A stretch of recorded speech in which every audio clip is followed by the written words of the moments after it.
नमस्कार. Goa state rural livelihood mission हांच्या वतीन mental health awareness programme for the women ह्या खासा कार्यक्रमाक आमच्या मदीं आसात आमच्या RDA डिपार्टमेंटाचे डायरेक्टर बाब प्रेमराज शिरोडकर. ह्या कार्यक्रमाक खास करून जिल्हा पंचायत सदस्य बाब गोपाळ सुर्लकर, चेअरपर्सन बाय सिद्धी, पद्मिनी फाउंडेशनचे अध्यक्ष सुलक्षणा सावंत, संगम पाटील ह्या कार्यक्रमाचे कोऑर्डिनेटर, व्यासपीठाचेर आशिल्ले आमचे सगळे सरपंच, कावन्सिलर्स, पंच आणि म्हज्या मोगाळ भयणीनो आणि मोजकेशा भावानो. कारण ह्या कार्यक्रमाक तशी पळोवंक वचत जाल्यार 99% सगळ्यो आमच्यो महिला भगिनी हांगासर हजर आसा. स्वता खातीर नेटान एकदां सगळ्या जाणांनी ताळयो वाजोवच्यो. आमी मन की बात हो कार्यक्रम कितल्या जाणांनी पळयला तो हात वयर करात. मन की बात हो कार्यक्रम कोणी कोणी पळयता ते हात वयर करात. Very good. पळयता तेंचे हांव खूब खूब अभिनंदन म्हणटा. ओके. हांवें इतक्याच खातीर सांगलें की तुमचो कार्यक्रम आसा मन. म्हणटा उपरांत मन की बात हो कार्यक्रम मानादीक प्रधानमंत्री नरेंद्र मोदीजी गेली 13 वर्सां न चुकता न थकता दर म्हयन्याक एक फावटी आपल्या मनांतल्यो गोश्टी लोकां कडेन उलयता. आतां मनांतल्यो गोश्टी उलयता आसतना आनी हो केन्ना आसता तोय सांगता. उरलेल्यांनी हात वयर करूंक ना पळय न्ही, तांच्यांनी फुडले फावटीच्यान हो कार्यक्रम पळोवपाक सुरवात करा. दर म्हयन्याक चवथ्या आयतारा, म्हयन्याच्या शेवटच्या आयतारा सकाळीं 11 ते 11:30 अर्देच वराचो कार्यक्रम आसता. म्हयन्याच्या शेवटच्या आयतारा फक्त अर्दे वराचो कार्यक्रम मन की बात हो कार्यक्रम आसता. मन की बात म्हणजे कितें? म्हज्या मनांतलें हांव दुसऱ्या कडेन उलयतां. बरोबर काय न्ही? आमी कितलीं जाणां आपल्या मनांतल्यो गजाली दुसऱ्या कडेन उलयता? हात वयर करचो. थोड्यांनी अर्दोच हात वयर केलो, अर्देच उलयता. तरी सुद्दां नॉट मोर दॅन 50%. हांव एक कित्याक सांगता, हांव प्रधानमंत्री जर मन की बात लोकां कडेन उलयता आसत जाल्यार आमकां मन की बात दुसऱ्या कडेन उलोवपाक कितें जालां? थोडी घोवाय कडेन उलयना. हांव खोटें सांगना.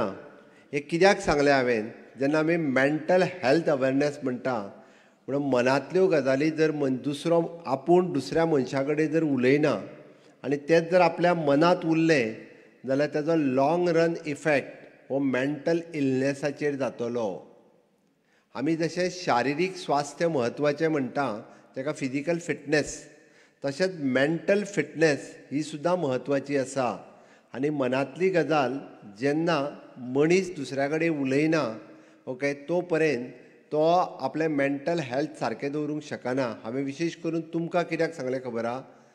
खुबशे जाण दादले आपल्यो सगळ्यो मनांतल्यो गजाली खूब जाणां कडेन उलयतात. तुमी वेगळो अर्थ काडशात तेजो. इन शॉर्ट, दादल्याक उलोवपाक खूब स्कोप आसता. कित्याक तो दीसभर भायर आसता, दीसभर आपल्या वेगवेगळ्या फ्रेंड्सांक मेळत आसता, जॉबाच्या निमित्तान आसतलो, बिझनेसाच्या निमित्तान आसतलो, मार्केटान वयता तेन्ना आसतलो, खुबशे फावटी. कारण खूब गजाली मेळ्ळ्या उपरांत खूब जाणां कडेन तो इंटरेक्शन वेगवेगळे फावटी वेगवेगळ्या विशयाचेर करता. आपल्या मनांत कितें येयलां तेंय सांगता. आमच्यो बऱ्योचश्यो महिला भगिनी आपल्या घरांत आसता आनी घरांत आसतना आपलें एक तर आमी जाका म्हणटा की घरांतलें सगळें सामान जेवण हें तें तयार करप, भुरग्यांची काळजी घेवप, फॅमिलीची काळजी घेवप. आनी ताका लागून आपल्या मनांत कितें आसता पळय न्ही तें आपूण आपल्या क्लोज मनशाकूय जर सांगना जालें जाल्यार तें दुसऱ्या कडेन पावचें ना. म्हणून मन हो कार्यक्रम सुरवात करता आसतना आपल्या मनांतल्यो गजाली खंय तरी उलोवप, सांगप गरजेचें आसा. आनी जाल्यारूच मेंटल फिटनेसूय उरूंक शकता. आनी तेकाच लागून हांव आज कॉंग्रेच्युलेट करता आमच्या रुरल लायव्हलीहूड GSLRM म्हणजे RDA डिपार्टमेंट आनी पद्मिनी फाउंडेशन ह्या दोगांयकूय हांव खूब खूब अभिनंदन म्हणटा की तांच्यांनी मेंटल फिटनेस ह्या कार्यक्रमाचेर आपले एक्सपर्ट, म्हणजे हांगासर जवळपास आमी 3 एक्सपर्टांचो हांगासर जो सत्कार केलो. म्हणजे म्हाका दिसता आमचो Vithoba Malkar by profession he is म्हणजे नर्सिंग इन्स्टिट्यूटान शिकयता, नर्सिंग कॉलेजीन टिचर म्हणून काम करता.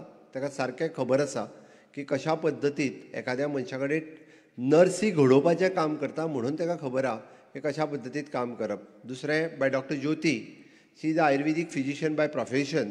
ते लोकांक ट्रीट करता आसतनाय बी बेजिकली त्यांनी मन ह्या विशयाचो अभ्यासूय केला आयुर्वेदात. म्हणजे मन म्हणजे नेमकें खंय आसता. आमी बरेचशे फावटी मन सोदता आसतना मन काळजान आहा काय मन तकलेन आहा हेंच नेमकें कळना. आनी तेच डॉक्टर ज्योती हे खूब बऱ्या पद्दतीन एक्सप्लेन करूं शकता. आनी दुसरें आमचें बाय शलाका, शी इज व्हेरी गूड इन प्रोफेशन. खूब बऱ्या पद्दतीन आपलो विशय तुमच्या समोर मांडपाक शकतले. आनी चवथी सुलक्षणा सावंत, मॅडम सुलक्षणा सावंत हिणी सेशन घेवपाचें थारायलां. म्हणल्या उपरांत आमी एकदां RDA डिपार्टमेंट म्हणजे सातत्यात बाब प्रेमराज शिरोडकर उलयता आसतना सांगलें, लोकांक दिसता की सेल्फ हेल्प ग्रूप म्हणजे बँकेतले पयशे घेवप आनी परत एकदां लोकांक दिवप आनी इंट्रस्ट कमोवप. ना, it is not limited to that. तांच्यांनी जें सांगलें, नो डावट बिजनेस करप, पयशे जोडप हें सगळें आसात. बट त्याच बरोबर RDA डिपार्टमेंट हें काम करता, आमी जाका म्हणटा की मनीस घडोवपाच्या नुसार फिजिकल फिटनेस, मेंटल फिटनेस जी म्हत्वाची आसा, बिजनेसाच्या पेक्षा चड म्हत्वाची आसा. खूब जाण म्हणटाले म्हाका बिजनेस करपाक आवडटा म्हणल्यार 100% हात वयर करतलीं. सगळ्यांक आवडटलें, पयशे जोडपा खातीर कोणाक आवडचें ना. 100% सगळ्या लोकांक आवडटलें. बट ताज्या तितकें आपली फिजिकल फिटनेस आनी मेंटल फिटनेस आसप हें तितकेंच म्हत्वाचें आसा. आमी दिसभरांतल्यान आमच्या खातीर टायम कितलो स्पेंड करता, स्वता खातीर टायम कितलो स्पेंड करता, 1 वर करता. कोणी सांगचें म्हाका, आपल्या खातीर टायम कितलो स्पेंड करता. हांव घोवा खातीर इचराना, आपल्या भुरग्यां खातीरय इचराना, आपल्या खातीर कितलो करता, 1 वर करता. न्हिदता तो टायम न्ही. तूं म्हणटलें हांव म्हाज्या खातीर न्हिदता तेन्ना सगळेच जाण न्हिदेन आसता 5 वरां 6 वरां म्हणटा तसो. दिसभरांतल्या टायमांतल्यान आपूण आपल्या खातीर अर्दें वर तरी काडटा काय कितें. मागीर तो एक्सरसायज करपाक आसूं नी, नवीन कितें तरी शिकपाक आसूं नी, मेडिटेशन करपाक आसूं नी, प्राणायम करपाक आसूं नी, देवपुजा करपाक आसूं नी, ओके, हो टायम हो म्हत्वाचो आसा. 24 वरांतल्यान आमी म्हणटलीं आमकां टायमूच ना, इतकें काम आसा, हें काम करण्या फुडें मागीर म्हाका टायमूच ना. बट आपल्याक जर चड टायम जाय जाल्यार आपूण स्वता खातीर टायम दिवप. म्हणजे हांवें कित्याक चड टायम जाय, आमकां आमचें लायफ हें हेल्दी लायफ जर जगपाक जाय, हांव परत सांगता, हेल्दी लायफ जगप म्हणजे आपूण 80 वर्सां जगलो, 90 वर्सां जगलो हें म्हत्वाचें ना. पण आपूण हेल्दी लायफ जगलो आनी फिजिकली आनी मेंटली फिटनेस एज जाल्या उपरांत आत्तां तेणी रेशो सांगलो. म्हणजे परत सांगता, म्हणजे प्रेमराज शिरोडकरान रेशो सांगता आसतना सांगलें की जवळपास म्हणजे 10 मनीस जर घेतले, कितले 4 मनीस मेंटल इल्ले आहा मरे, एक दांतलो एक मनीस हो फुल्ली मेंटल, म्हणजे ताका मेंटल ट्रिटमेंटाची गरज आसा. दांतल्या एकाक 100रांतल्या 10 जाणांक. म्हणजे विचार करात. आनी हें कालांतरान खूब वाडटलें. तुमी जर पळयशात जाल्यार आमच्या कडेन आमचें मेंटल हॉस्पिटल आहा पळय न्ही, थंयसर डे बाय डे चडांत चड पेशंट वाडत आसा. आनी एकदां मेंटल जाल्या उपरांत लोक परत आपल्या घरांतल्याकूय पळयना, एकदां तो दवर म्हणटा थंयसर. थोडे जाण तर हाडून सोडटात. हांव खोटें सांगना, हांवें पळयलां.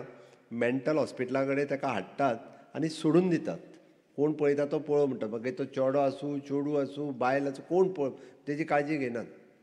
सोडून दितात, थंय अक्षरशा सोडून वयता. ताची काळजी सरकार घेता. आत्तां आमच्या कडेन प्रोविजोरियाच्या मार्फत जवळपास आमी 10 ते 12 सेंटर्स आसात.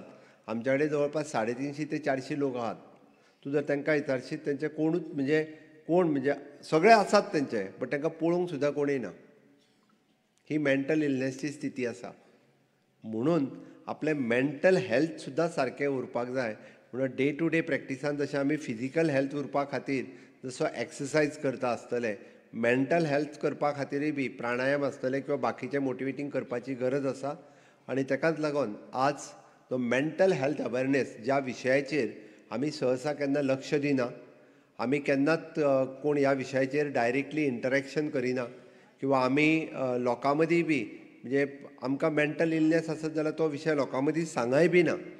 बट एक बरी गजाल आज हो तांच्यांनी विशय घेतलो आनी मन ह्या विशयाच्या निमित्तान ते हो विशय मांडटा. हांव हाजेर चड न उलयता. दुसरो विशय बाब गोपाळ सुर्लकर हांणी जो टच केलो त्या विशयाक फक्त हांव 2 उतरांनी सांगता आनी मागीर म्हाजें भाशण सोंपयता. म्हजें घर ही हांवें स्कीम काडल्या. कितल्या जाणांक खबर आहा ती हात वयर करा. आतां हात सकयल करा. कितल्या जाणांक कळ्ळां पळय न्ही, सारकें म्हाजें घर म्हणजे कळ्ळां, ती जाण हात वयर करात. बरें, म्हणजे हार्डली 8 ते 10% लोकांक कळ्ळां. म्हजें घर म्हणजे म्हाजें जें घर आसा मुळात तें म्हजें म्हणपाक म्हाजे कडेन कागदां कितें आहा? पंचायतीची हावस टॅक्स रिसिप्ट. हेज्या पलीकडे आनी कोणा कडेन कितें आहा? थोड्या जाणांच्या 1/14च्या उताराचेर जाण्टेल्याचें नांव आसतलें, आज्याचें बीन कोणाचें तरी. हाज्या पलीकडे डॉक्युमेंट कितें आहा? जेणी घर आत्तां बांदलां आसतलें कदाचित, नवें बांदलां, ताच्या कडेन आपली occupancy certificate, sale deed, construction licence हें आसूं शकता. बट आमची जेंची गांवांत जुनी घरां आहा त्या लोकां कडेन हावस टॅक्स रिसिप्ट जर सोडली आनी लायटीचें बील आनी उदकाचें बील, हेज्या पलीकडे कसलोच डॉक्युमेंट आसचो ना. एकूय डॉक्युमेंट आसचो ना. म्हाका सांगचो हेज्या पलीकडे आसत जाल्यार. आनी तेकाच लागून म्हणजे कायदेशीर कचाट्यान खुबशे फावटी खूब जाण अडकतात. म्हणजे वेगवेगळी आपल्या स्वताच्या जागेन सुद्दां आसा, बट ते कॉमन प्रॉपर्टीन आसा. परत जर बांदूंक वयतलो आसत जाल्यार तें मोडलें जाल्यार परत बांदूंक कोणी तरी केस घातली काय तें घर अडकता. म्हणजे प्रॉपर परत तें बांदूंक मेळना. 2 भाव एकाच घरान रावता आसत जाल्यार तेका घराची सेपरेशन सर्टिफिकेट मेळनाशिल्लें. हय, आमी ठरयलां म्हणटा अर्दें अर्दें घर, बट तेकाय ते सेपरेशन दिनासलें. पण आतां सरकार ठरयलां की तेका सेपरेशन सर्टिफिकेट दिवप. म्हणजे लायट तूं वेगळी घे, उदक वेगळें घे, घरान लायटीचें बील कोण फारीक करतलो हेका आनी झगडी नाका. बरोबर काय न्ही? उदकाचें बील ना हांवें पळयलां. एका भावान बील फारीक केलें, दुसऱ्यान फारीकूच केलें ना. म्हणून म्हणटा आतां आमचें बील 23,000 रुपया जालां म्हणून लायट कट केला. पयरूच एकटो आयिल्लो म्हजे कडेन. आपूण म्हणटा आपले 6 म्हयने जाले तेन्ना फारीक केलें, दुसऱ्यान फारीकूच करूंक ना आनी घरांतली लायट उडयली. जेंकां अशा पद्दतीत हावस सेपरेशन करून घेवपाक जाय, ए आनी बी, ताका हावस सेपरेशन करून दुसऱ्याक आमी म्हणजे 3 दिसाच्या भितर दिता, इन्क्लुडींग इन म्युन्सिपालिटी. 3च दिसांनी. म्हणजे सेपरेट घर नंबर घे, सेपरेट उदक घे, सेपरेट लायट घे, सेपरेट टॉयलेट घे. फाल्यां सकाळीं सेपरेट गव्हर्मेंटाची प्रधानमंत्री आवास योजना घेवपाच्या किंवा हावस रिपेर घेवपाच्या जाल्यारय तूं घेवपाक मेकळो. हो एक फायदो. दुसरो, आमी म्हज्या घराच्या अंतर्गत आतां तुजें लिगल हावस म्हणून डॉक्युमेंट दिवपाचो थारयला, फक्त 2,000 रुपया घेवन. एक, जेचें घर 1972च्या पयलींचें आसा, जेच्या प्लॅनाचेर मार्क केल्लें आहा आनी ताजेर 1/14च्या उताराचेर हावस ओन बाय म्हणून आहा. कोण भाटकारचो नाका, बट हावस ओन बाय XYZ मनीस म्हणून जेचें नांव बरयलां, ताका डायरेक्टली आमी सनद सर्टिफिकेट दितले. 1,000 रुपया भरून डेप्युटी कलेक्टर. तेणी ती सनद सर्टिफिकेट हाडून पंचायतीन लावपाची आनी डायरेक्टली ताका पंचायत तुजें घर हें लिगल घर म्हणून ताका सर्टिफिकेट दितली. म्हणजे तुजें घर हें कायदेशीर घर आसा वा ताका डायरेक्टली डॉक्युमेंट मेळटलो. फुडले फावटी तो बांदपाक जर गेलो जाल्यार ताका तीच सनद सर्टिफिकेट घेवन, म्हणजे ताका पयलीं 10 डिपार्टमेंटांनी वयचो पडटालो सनद सर्टिफिकेट काडपाक, ती वचपाची गरज ना. तो डायरेक्टली कन्स्ट्रक्शन लायसन घेवन त्याच जागेचेर आपलें नवें घर सुद्दां बांदपाक शकता. हाज्या व्यतिरिक्त ज्यांच्यांनी घरां गव्हर्मेंट लँडांत बांदल्या तांकांय आमी पयशे भरून ती रेग्युलरायज करपाचें केलां. जेणी घरां कोमुदिदादीन बांदल्या तेंचीय घरां पयशे घेवन, म्हणजे कोमुदादीन 300 स्क्वेअर मिटर मॅक्झिमम, लँडान 400 स्क्वेअर मिटर मॅक्झिमम, ही घरां कायदेशीर करपाची ठरयल्या. इतक्याच खातीर हांव पळयलां की सरकार कोर्टान वचना, शेजारी तरी कोर्टान वयता, नाल्यार कोण तरी दुसरो उठून कोर्टान वयता आनी तुजें घर मोडचें म्हणून कोर्टांतली ऑर्डर हाडटा. आनी मोडपाक पुलीस येयले काय लोक सरकाराक गाळी संवता. म्हणजे जशें कितें सरकारानूच मोडपाक धाडलेल्या सारकें. आमी धाडिना, कोर्टाची ऑर्डर आसता म्हणून तें घर मोडपाक येता. म्हणजे हांव कळपा खातीर आमच्या सांखळेंत बाजारांतल्या एका वार्डांत जवळपास 1975च्या पयलीं पूर आयिल्लो आनी तांकां गव्हर्मेंटांत लँड दिली, बांद हांगासर म्हणून. तेंच्यांनी बाबड्यांनी सकयली घरां वयर बांदली, पण आजुनूय जमीन तेंच्या नांवार ना. आमच्याच सांखळेन आसा. हांव कोमुदादांनी सांगना, सरकारानूच दिल्ली तांकां परत. 20 पॉयंट प्रोग्राम सरकारान दिल्लो, बट तांकां आजुनूय बी म्हणजे कायदेशीर कागद कांयच ना. हें सगळें क्लियर करपा खातीर आनी आपलें आसलेलें घर हें आपलें घर आसा आनी तेंच घर हें फुडल्या पिळगे खातीर आपूण कायदेशीर करून दवरपाचें स्वप्न साकार करपा खातीर म्हजें घर ही येवजण सरकारान हाडल्या. सोमारच्यान आमी विविध फॉर्म वेगवेगळे कडेन दिवपाचेय बी सुरवात करतले. जेणे करून वेगवेगळ्यांनी आपले फुडले 6 म्हयने आहा वेगवेगळे फॉर्म भरपाकूय स्कोप आसा. निदान आमी जाका म्हणटा की रावत्या घरात सूख आनी समाधानान शांतीन रावची. कोणूच येताना कांयच घेवन येवंक नासलो, कोणूच वयताना कांय घेवन वयचो ना.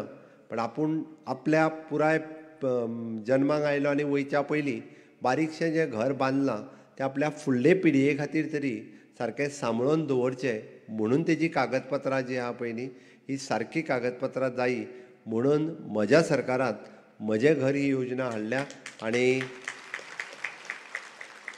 तेजो फायदो समेस्त गोंयकारांनी घेवचो म्हणून आमचो प्रयत्न चल्ला. हांवें फक्त मन ह्या कार्यक्रमाच्या निमित्तान इतक्याकूच सांगलें कारण आपल्या घराचेर जर टांगती तलवार आसत जाल्यार मन शांत केन्नाच उरूंक शकना. त्या मनांत सदांच धगधग उरता केन्ना आपल्याचेर डेमोलिशन येत काय म्हणून. म्हाका खबर आहा म्हज्या घरा कडेन कितलेशेच लोक म्हणजे दिसाक एक तरी मनीस आपल्या घराची केस घेवन येता. दिसाक एक तरी मिनिमम एक मनीस डेली. म्हणजे एक तर आमच्या शेजाऱ्या मदली झगडी, एक तर त्या कोमुदाजी कडेन झगडी, एक तर आपल्याच घरांतली झगडी म्हणजे 2 भावा मदली झगडी नाजाल्यार आनी कोणाची झगडी, घरा खातीर झगडी. हे हांवें सातत्यात फाटल्या 5-6 वर्सांक हो विशय पळयल्या उपरांत म्हज्या तकलेंत आयलें की हे सगळे जर विशय सुटावे करतले आसत आनी लोकांचो म्हणजे जाका आमी म्हणटा इन शॉर्ट मनशांती आनी हॅपिनेस इंडेक्स जर वाडयतले आसत जाल्यार तो वाडोवपाचो म्हजें घर ही अशी योजना आसा ज्या निमित्तान सगळ्या लोकांक आमी म्हणटा तशी मनशांती मेळूं शकता आनी तांचो हॅपिनेस इंडेक्स हो खूब मोठ्या प्रमाणांत वाडूं शकता. हांव परत एकदां आयच्या कार्यक्रमाच्या निमित्तान हांव RDA आनी पद्मिनी फावंडेशन ह्या दोनूय ऑर्गनायजेशनचे मना पासून हांव खूब खूब अभिनंदन म्हणटा आनी म्हाजी 2 उतरां सोंपयतां. देव बरें करूं.